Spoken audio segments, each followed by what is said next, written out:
উঁচু হয়ে যাচ্ছে।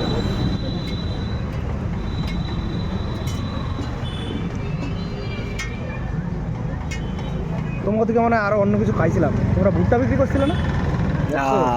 মুখ চিন্না গেছে। ঠিক আছে, মানুষ কাকা আমরা এখন সময়ের সাথে সব চেঞ্জ করতে হবে, কিছু করার নেই। এখন আর ভুট্টা বেচলে কেউ খাইবো না।